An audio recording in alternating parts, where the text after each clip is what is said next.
With over 240,000 active users, Craftworld is showing what it takes to make a really fun and engaging game here in 2025. And in this video, not only do we bring in Oliver from VOYA of Craftworld, but we also bring in Jeff from Ronin to let you guys know everything that you need to know coming up in the world of Web3 gaming. So can you please introduce yourself briefly, how you got into the Web3 gaming space, and all the exciting things happening with VOYA and Craftworld? Yeah. Hi everyone. Thanks for having me. First of all, I'm Ollie. I'm used to be a Web2 free-to-play mobile game developer. I was co-founding another gaming company called VOYA Games that we managed to bootstrap out of a college apartment, and basically were able to sell to Ubisoft in 2020. We left the company in 21, and that was the time where there was a big boom around Axie Infinity and other Web3 Web3 games. And yeah, I was looking into the space, and I found it very interesting how these games are using NFTs and tokens in order to build new game experience, and something that can actually break out of just like being a pure game. There were like these scholarship models that were established, and found it very inspiring. Also about the community engagement and excitement around these games. So I tested out a lot of them, and for me, they weren't really sticky. I think we all agree now that most of the games during the time weren't really fun, but they were innovating. And I thought there were a lot of opportunities, unused opportunities, especially around building good quality, high quality games. And yeah, that's why at some point there were a lot of thoughts running through my head, and I really wanted to get something started in a space. So I decided to find two new co-founders and get going with VOYA Games. Nice, exciting. So we're hearing, seeing everybody loving Craftworld, and you have massive amount of players. You have 1.1 million in on-chain transactions, and especially when the rest of, it seems like Web3 gaming is really struggling, you guys seem to be on fire. Can you explain maybe some of your secret sauce and how you think that you're able to rise above the competition? Of course, yeah. So Craftworld is a very casual resource management game. Our goal is like to really make it as easy as possible to onboard new players. So there's no wallet creation that you need to do at the beginning, or you don't need to have a wallet at all, and you don't need to create an account even. And if you get into the game, you can only do a few clicks. So you have a very easy onboarding experience, something that you might know from free-to-play gaming as well. And this way, we can also attract not just the Web3 crowd, but also the Web2 gamers that are out there. So we are doing very traditional user acquisition through Facebook, Google, and so on and so forth. So we have a mix of the Web2 player audience as well as the Web3 DGen crowd, I would say. And this way it makes us less dependent on the market movements in Web3. And we can actually focus on building a good quality game with users that are coming from all different backgrounds. And yeah, we are less chasing the hypes. We are more like kind of thinking long term and thinking about like how can we actually create a game that is long lasting from the tokenomics side, but also is actually fun and get player excited about Web3 itself. And yeah, I think this way we are not so like kind of yeah dependent on the Web3 gaming market, which I think right now is struggling, and can therefore yeah kind of build more independently on the Web3 side. So with all that you're building at Craft World, can you tell people who haven't checked it out yet, kind of a similar game style that if they enjoy this type of game, they'll love Craft World, and then we'll dive into a little bit more? Of course, yeah. So we got very inspired by Factorio, which is a Web2 PC game where it's all about like kind of building up your mega factory. But it's a very hardcore game, so you need to spend a lot of time on the PC playing the game, and we want to make it as as easy as possible with low session times, very casual, very like kind of mobile inspired, so that you can also play it on your phone. So if you like to play those idle games or resource management games which are out there in the mobile space, it's basically a mix of both. And yeah, in our game, you basically collect resources, you craft other resources out of them, then you can trade all of them with each other, and that's where the token and Web3 integration comes in. And in the end, you're building masterpieces, we call them, together with the community. So basically using all your resources with other players to actually build these moments and momentums inside the game. And that's basically the main goal. Yeah, and you're seeing as the level progression goes, you guys make that really easy to follow, and then it kind of, you get hooked around like level 5, level 8 to try and get built up to that momentum. At least that's the feedback that I'm seeing online with those 240,000 users that you have, which is really impressive. So congratulations on that. And with that big traction, you will get noticed by big blockchains like Ronin. So can you let us know how that partnership kind of came about, how you found each other? Of course, yeah. As I said in the beginning, Axie Infinity was like kind of the game which got me going into Web3. So I was very excited about how they're doing these things. I was always following Ronin, and like I think a few months after they got hacked with this, like I think still one of the biggest hacks in Web3. And what really excited me is like that they didn't die because of this, and the community that they built over time was so loyal and strong that they could, even like after the hack, like continue their path and growing. And they onboarded while they were still close, like they onboarded a few new games which also had similar success than Axie Infinity, for example, with Pixels or recently Fableborn. And I think like what it really comes down to is the community, and they have such a long history of building up this community, which I think no other blockchain has, and also focus on this very gaming first kind of communities. I think also it's a bit less around incentivation and airdrops and so on. So they're more like really want to explore the Web3 gaming world, and that always was something that excited me.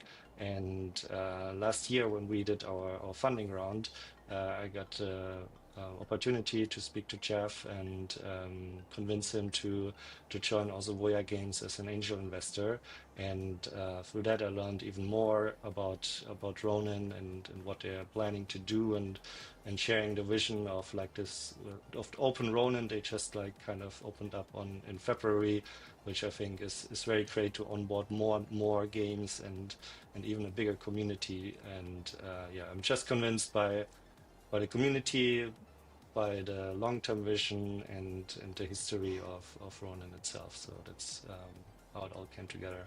Yeah, nice. And that sounds like a really good partnership, especially when you had that connection in the beginning. You were able to convince Ronin or Jeff about getting involved with that angel round, so so you know something is good. But Jeff, maybe you could shed some light on that and let us know what made you like get attracted to VOYA and their vision. Well, I first heard about VOYA, I believe, from Peter at 1KX, and to me, I'm really interested in how the team seems to have a skill set that's really unique within Web3. And, you know, they actually understand how to make these types of relatively casual experiences that have very addicting gameplay loops.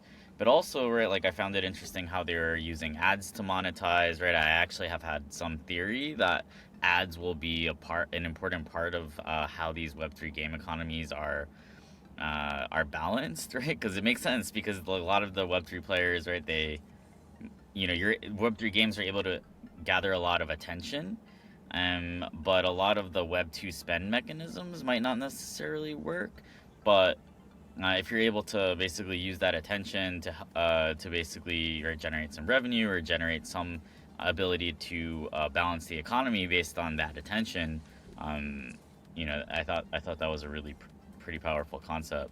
I also played the game. I played Craft World, and enjoyed it, right? So I mean that as an investor, you always have to, right, like see something in the product that you yourself, or at least that's how I invest, where I need to, I'll test the game or test a product, and I'll weigh very heavily in how I'm thinking about things. So Nice.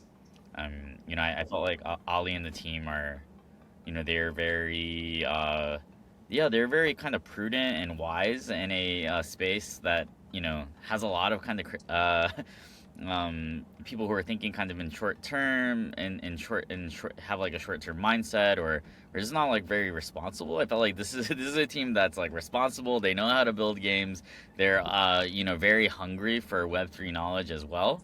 And they understand, right, like how important community is in Web3, but they also have some things that they're bringing to the space that are new. They have some expertise that they're gonna be able to use to help differentiate their products, so it's not just, right, kind of copying what everyone else is doing. Yeah, and you bring up a good point about them being innovative, as well as trying different ad structures, like Oliver mentioned at the beginning, growing a community on Facebook and keeping that community going.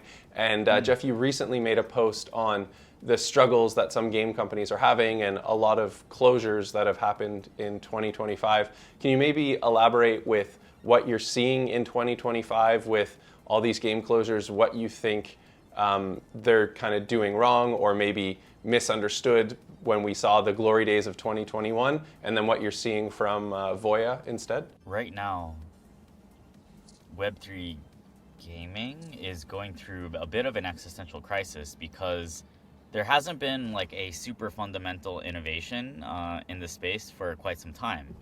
And games like Axie and Pixels and Cambria have experimented a lot when it comes to the game economy, right? And have kind of seen a lot of success and scale. Games like Fableborn as well, but a lot of their economic or their economy is still, kind of beneath the hood.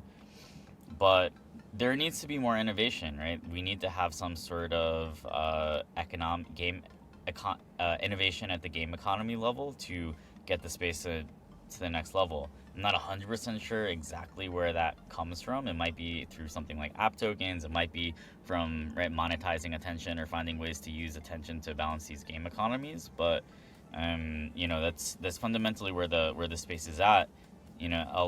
Right now, a good thing is that a lot of these games are closing up shop. That's actually good because one of the hard things is being able to cut through the noise, right? So when there are too many products, too many games, it's overfunded, it's harder for quality products to kind of to shine and cut through the noise. So I think that's one of the healthy things that's coming from this consolidation. I think the reality though, or on the less bright side, is that it's kind of a call to arms or a call to action that, hey, someone's gonna have to come up with some sort of a breakthrough when it comes to the economic model, or the current issues in Web3 gaming relative to the rest of rest of the crypto space is going to continue.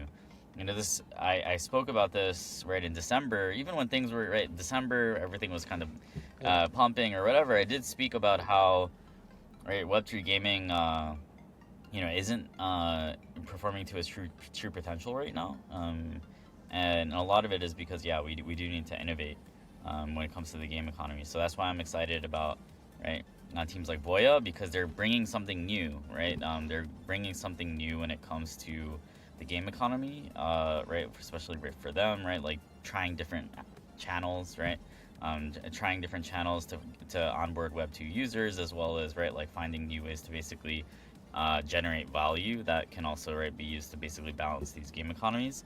And that's what's going to be part of the solution, right? Games like Cambria also doing risk to earn, right, where it's just kind of this idea of real stakes, real loss.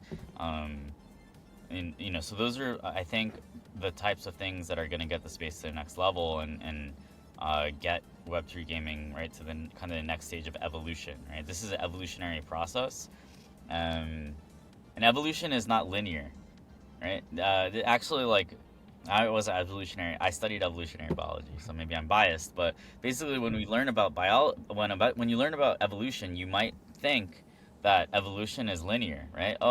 Slowly over time, the population of an organism, right, slowly changes towards more of a evolved or adapts through genetic mutation. But actually, most evolution happens through a process called punctuated equilibrium, which basically means that in times of harsher conditions, evolution speeds up. Right? Darwin observed this with the finches, or the Darwin's finches. Right? Their beaks don't really change that much. It's only when there's a drought that the rate of evolution in the beak size it starts to have like a high delta. Right, Yeah. when you think about the space, it basically means that you need like death, you need hard times in order to catalyze that evolution. I think to add to that, I think it's also important, like right now, also funding for new Web3 games, of course, is very hard. The investor space also dried up. And I think this kind of gives small teams with low burn rates, or more like kind of bootstrapping their business, a better chance. And gives also focus on games generating revenue, because I was always amazed like how less of a focus it was for Web3 gaming companies to find a revenue model that is sustainable. They did like this one-off sales a couple of times, but there's only so much NFT sales or token sales you can do. And I think nobody really cared about like how to build like actually like a sustainable business. But now that the money is not so easy to access, you need to think about like, okay, how do I actually make money to pay my bills and to get developers building games? And I think this leads to a way more sustainable business model and business itself that can actually kind of continue from a success instead of getting a lot of money to spend on marketing and throwing it more or less out of the window. And I think that's very healthy for the space as well. Yeah, definitely. And speaking of innovation with you guys at VOYA, we hear that you're working on a network of interconnected games as well, not just Craftworld. Can you tell us a little bit about that? Yeah, so our grander vision is, as you said, like kind of build this universe of interconnected games, and in the heart of it, there's a player-owned economy.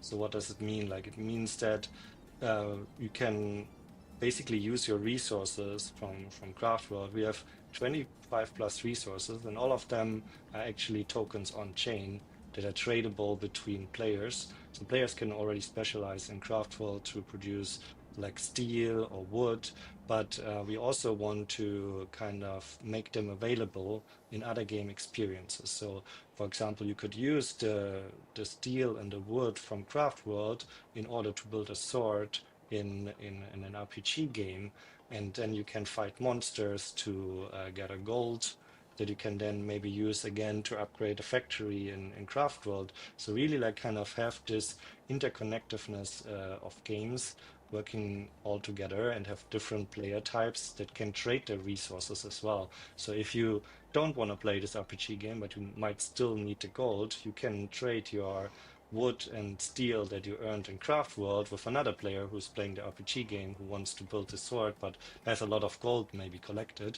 And creating these dependencies between the players and the games itself is something we find very exciting, and the Web3 can actually add a lot of benefits through its decentralized nature and tokenomics available. So that's kind of the bigger vision that we want to establish.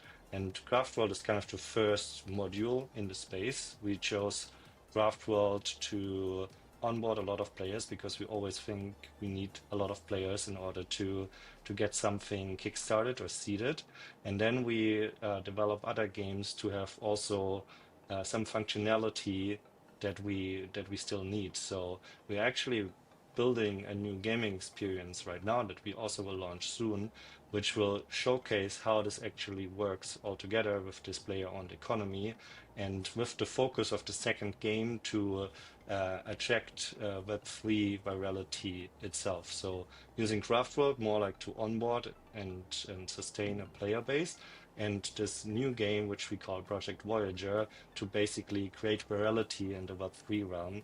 It's inspired by questing systems, which you might know from other games, but we take this to a new level. So it's not just a system, it's an actual game, it's fun, and it uses the resources from Craft World in order to progress. And this is like kind of the first showcase of how such a player-owned economy can connect games and game experiences itself. And then we want to add more modules towards it. We are working, for example, on an AI agent Tamagotchi game, which lives on Twitter, which also uses resources from Craft World. We can think about like farming crops, for example, in Craft World that can be used to feed the Tamagotchi, and the Tamagotchi is creating some kind of shit coins that you can use as a fertilizer again in Craft World. So that's just like a few ideas that we have on how we can expand this whole experience. And later on, we also want to encourage other developers to use some of these resources in order to grow the game universe. Cool. That's like a pretty creative way to achieve interoperability. And I love how you're using the shitcoins as the fertilizer. That's a fun play there. Could you let us know a little bit more about when we can expect Project Voyager, as well as how you plan on integrating the Dino token? So Project Voyager is something we've already been developing for a couple of months, and will very soon be live. So in the next 2 weeks, you can expect to get it live. And Project Voyager will be used in order to distribute DinoCoin. And DinoCoin, I didn't talk about it yet, is basically our base currency, which unites or like basically makes the trading possible in this player-owned economy. So you can trade all of your resources in Craft World or from Project Voyager with DinoCoin as the central currency. Think similar of like kind of the dollar that we have out there in order to buy goods. You can then buy your swords, you can buy your resources, you can sell them again. So it's this medium of exchange. It's just very important that that we don't see this as like value accrual token. So we don't want to launch a financialized asset here. We really want to create a utility token that players need in the games and want to have it. And Project Voyager will basically, the quests you complete, you will get some points there, and which will make you eligible for a Dino distribution then on the Ronin mainnet when we chop it. So yeah, stay tuned. Next few weeks we'll make more announcements and get this thing kickstarted. Okay, great. And it's nice to see you adding a bit of a fair launch style element to it, and the players that grind more could have the potential to earn more tokens. Now, earlier in the conversation, you did talk about innovation, and one of your first really inspirations was Axie Infinity. So Jeff, I'm going to throw back to you, just talking about innovations, what's going on with Ronin in the world of Axie Infinity. We know we have the MMORPG coming up, Atia's Legacy. Could you let us know a little bit about that? Axie is always the next Axie. So, you know, one of the things that we feel like we need to do is to continue pushing the envelope and to continue innovating. Atia's Legacy is going to be an Axie MMO. It's going to be an Axie game that we've dreamed of building for over 7 years now, and we're blessed to be in the position to be able to build it. We're going to take our time and get it right. And we're going to have the first playtest for a very, exclusive group of users, that will happen this summer. I encourage everybody to check out the trailer. I think it's like pretty self-explanatory if you watch the trailer for what the vision we're going after. The vision that we're going after, right? It's going to be a game that you can play with your friends. It's going to be a game that allows you to progress your Axie and explore the world of Lunasia.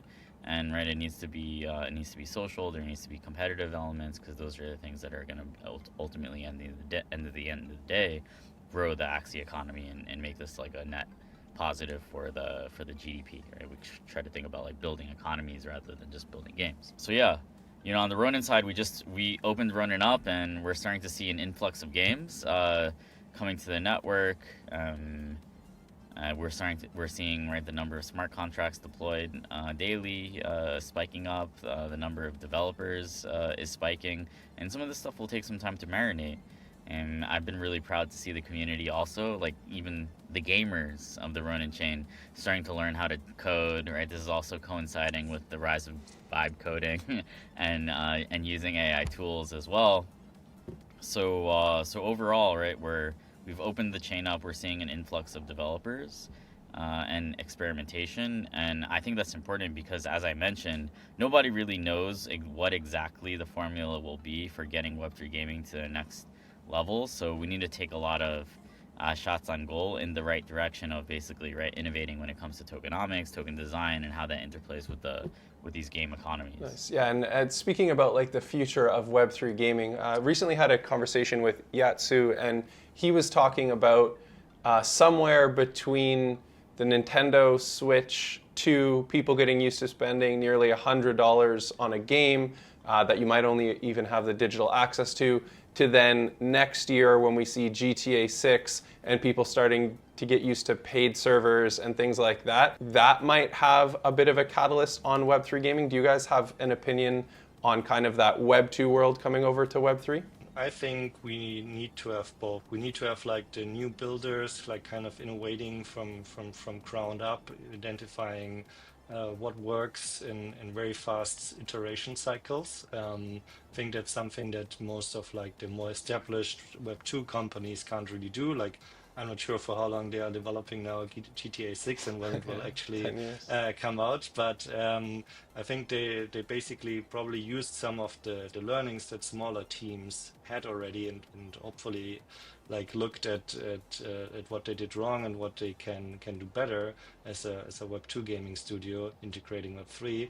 And yeah, I feel like it's basically needed. Get this experience from very professional Web2 gaming studios combined with the new innovations that smaller Web3 gaming studios basically push.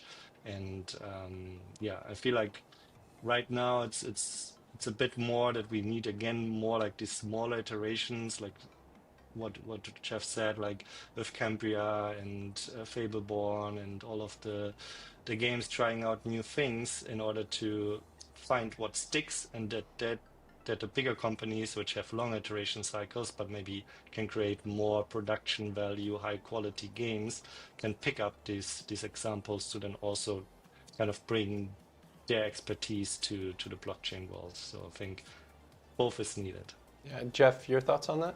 I mean, I don't have strong opinions about GTA 6. And, you know, we're going through an interesting time where crypto is becoming increasingly mainstream. So I do believe that the low-hanging fruit users, right, there is more of a funnel. You know, I do think that gaming and NFTs tends to do well when Bitcoin dominance is dropping, Bitcoin dominance is increasing, but that also just gives you more juice for the eventual alt season, gaming season, NFT season when it comes.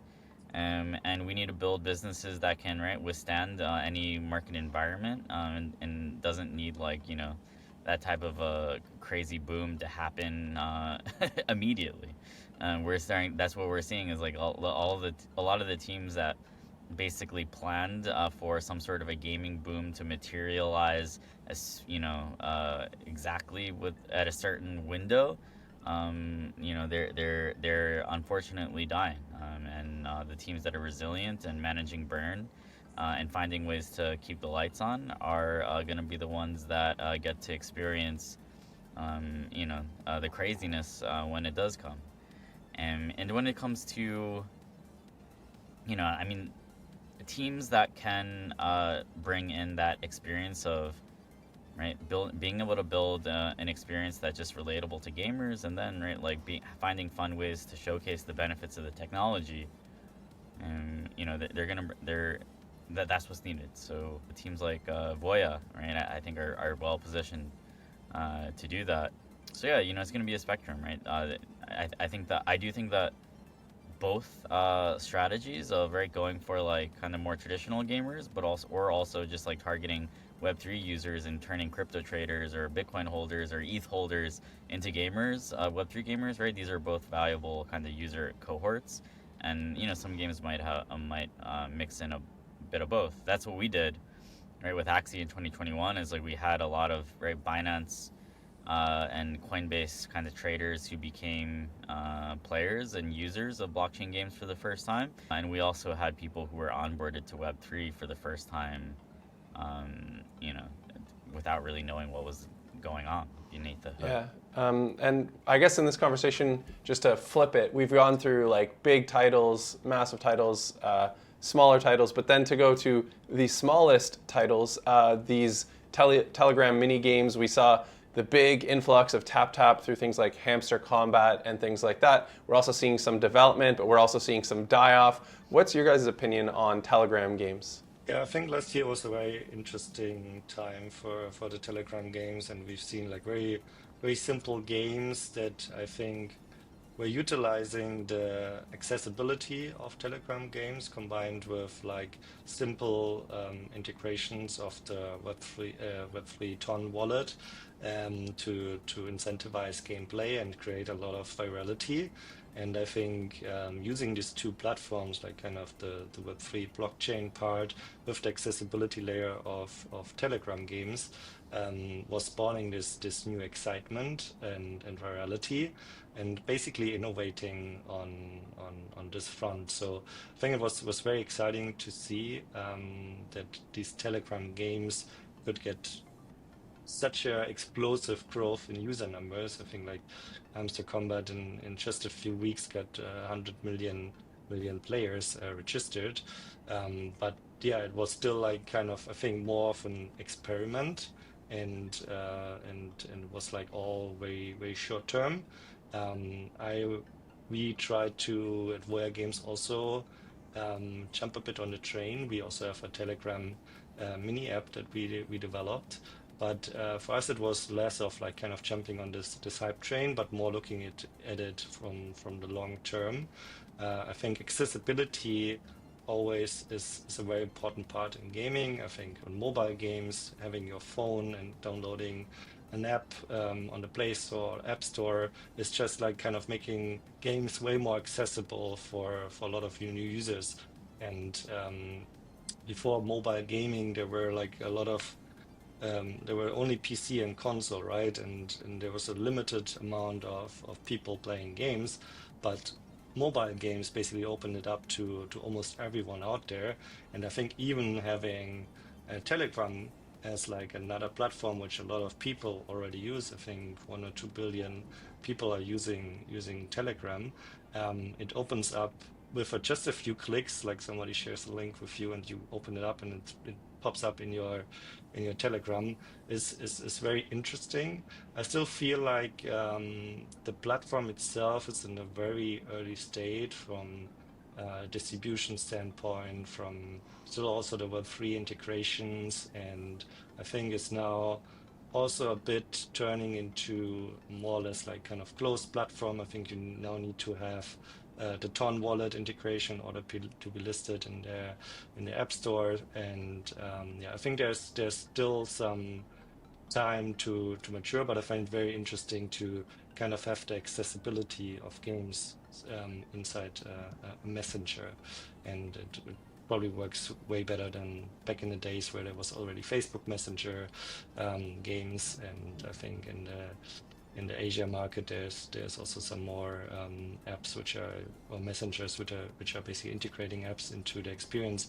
I think that's more or less the future, but it will take some more time to become a reality. So yeah, now is more of what we see coming up in the future from both Ronin and VOYA, partnerships yourself, as well as just your future roadmaps that our gamers and people watching this can be excited coming up in the next like 3 to 6 months. So on our end, of course, we've been operating on a testnet for over a year now with our game Craft Worlds, and we are building the new game Project Voyager, which will launch in the next few weeks, and this will then kind of help us transition our craft world game from the testnet to the Ronin main chain, and we will migrate all of the 25 resource tokens that we have. There will be the Dino coin distribution coming from Project Voyager, and basically we are not just bringing Craft World as a game to the Ronin ecosystem. We are bringing 50,000 monthly active users. We want to establish a whole ecosystem on the Ronin chain, and we also want to basically tap into the great Ronin community that is established there, and partner with other projects that are out there. One part of our game one feature in our game Craft World is also to integrate IPs of other projects, and so we want to integrate their tokens into Craft World as another resource, and basically kind of tap into this great Ronin family and become a member there as well. So there's a lot of things from our end in the next few weeks, which are very exciting, and we can't wait to get this ball rolling. Exciting. And Jeff, with Ronin? Well, there's two fundamental problems that we need to solve in Web3 gaming. One is at the content level, right, which is basically how do we get Web3 game economies to the next level. So I think that games like Axie, Pixels, Cambria, Fableborn, and Craft World and the Craft World ecosystem, and that VOYA is working on, right? Games like Fishing Frenzy, right, which just is running at a 3 mil ARR and doing really interesting stuff. Ragnarok, sorry, I have to try to mention them all, but anyways, we're seeing basically a lot of shots on goal when it comes to economic experimentation and balancing these economies and making them stronger. You know, at the Ronin level, we also have to think about like protocol level incentive systems and design, right? So and Ethereum or Bitcoin, right? A lot of the incentive structures are related to security. But actually for a gaming chain, right, of course you need security, but also we're thinking a lot about things like the concept of proof of distribution, right? How do you make sure that the protocol rewards are going in a programmatic way to the people that are actually, onboarding users and reinforcing the network effect of the chain, which is, also related to, right, how useful this chain is as a gaming chain or as a place for people to actually get their feet wet with crypto. So right, there are a lot of really cool systems that we're looking at right now. There's Kaido, which is basically top of funnel incentives, right? And then there's actually virtuals, right, which is more like bottom funnel, right, holding incentives or something like that. And then we have something like the Axie bounty board, which is a little bit of mid funnel and bottom funnel, right? So theoretically, there will be, right, room for some sort of a product, and I would love to, chat to Ali about this, right? Is like some sort of a ecosystem-wide or protocol-wide, right, sort of reputation system, kind of questing system where you're earning, right, kind of protocol points or something like that for a lot of the different actions that you're taking within the ecosystem at various parts of the funnel that basically feed into this kind of user or builder reputation. Yeah. So that's kind of like something that we've been thinking about a lot. It's a little bit abstract, but would hope to kind of show more of our kind of thinking in that direction, because now that we've kind of opened up Ronin, right, a lot of what we need to do is figure out like how do we basically play around with the incentives of the chain, the tokenomics, to basically, right, like supercharge growth and kind of attract builders and attract users, right, but more in a more productized and systematic programmatic way, rather than, right, being like, hey, we're gonna give you a grant and you guys are gonna come build on the chain and whatever. That's okay for bootstrapping a chain, but as the chain matures, right, like we're trying to think about more like programmatic, systematic mechanisms for aligning incentives with builders and users. Yeah, just want to touch on the last point. I think that's very exciting, because I think games can be a huge onboarding drivers. I think you experienced it yourself, Gio, right? With Axie Infinity, you onboarded so many people from the Web 2 world, including myself, into Web 3. And I think by rewarding the developers on bringing new users on chain, and probably also like kind of rewarding on chain transactions or reputation that these users build up.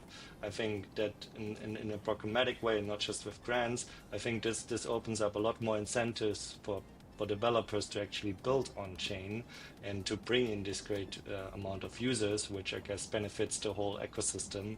So I think that's a very exciting new feature that I hope also will help to onboard this massive crowd of gamers. Yeah, definitely. And I really like the idea of that reputation system, because then if you incentivized gamers just to use one wallet for all their games, then you're going to find the gamers that are participating in the Ronin ecosystem or whichever ecosystem the most, and you'll get rid of a lot of like the scammers and bots if the rewards are going to the real gamers. So that would be a good use case for that as well. But gentlemen, thank you very much for your time today. It was really exciting to see what new is happening at VOYA and Axie and your partnership.